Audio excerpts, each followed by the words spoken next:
Chapter 15, New Nightmares. It was more difficult a tale to remember than he expected it to be. Though some of the details were clear in his head, Rictus's first appearance, the sinking of the ark, his and Wendell's escape, there was much else he could not properly remember.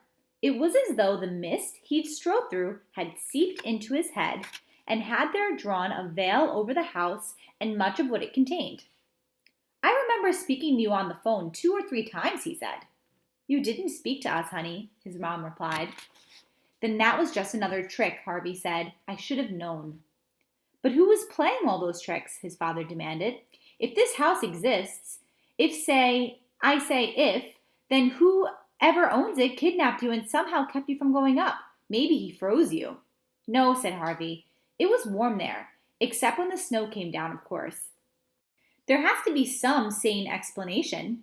"There is," said Harvey. "It was magic." His father shook his head. "That's a child's answer," he said, "and I'm not a child anymore." "And I know what I know," said Harvey firmly. "It isn't very much, honey," his mom said. "I wish I could remember more." She put a comforting arm around his shoulder.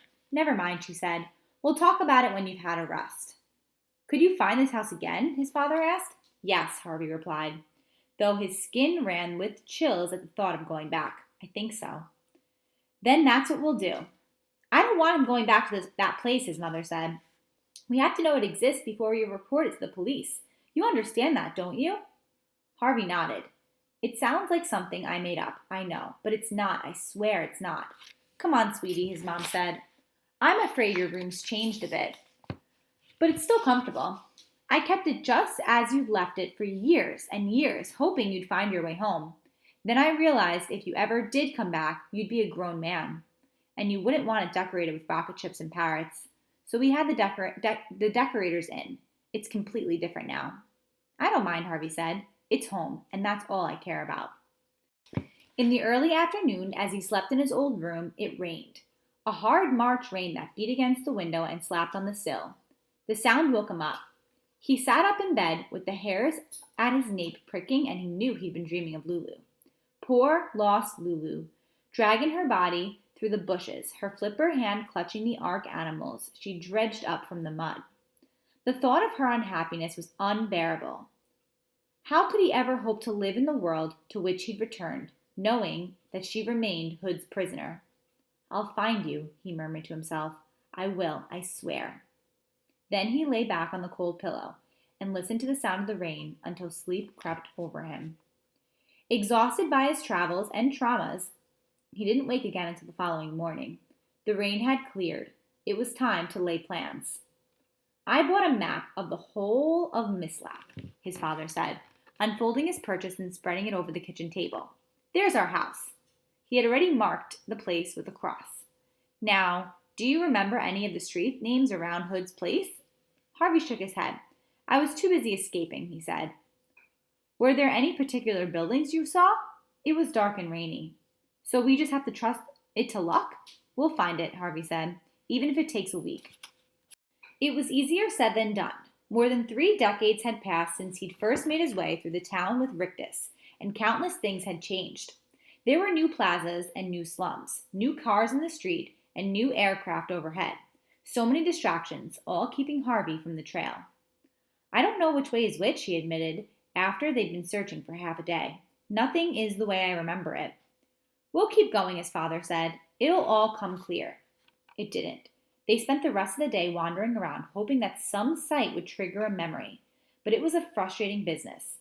Every now and then, in some square or street, Harvey would say, "Maybe this is it," and he'd head off in one direction or another, only to find that the trail grew cold a few blocks on. That evening, his father quizzed him again. "If you could only remember what the holiday house looked like," he said, "I could describe it to people." "It was big, I remember that, and old. I'm sure it was very old." "Could you draw it?" "I could try." He did just that, and though he wasn't much of an artist, his hands seemed to remember more than his brain had, because after a half hour he'd drawn the house in considerable detail. His father was pleased. This picture of the house. "We'll take this with us tomorrow," he said. "Maybe someone will recognize it." But the second day was just as frustrating as the first. Nobody knew the house that Harvey had drawn, nor anything remotely like it. By the end of the afternoon, Harvey's father was getting short-tempered. "It's useless," he said. "I must have asked 500 people, and not one of them, not one, even vaguely remember the place." "It's not surprising," said Harvey. "I don't think anyone who saw the house besides me and Wendell ever escaped before." "We should just repeat all of this to the police," said his mother, "and let them deal with it."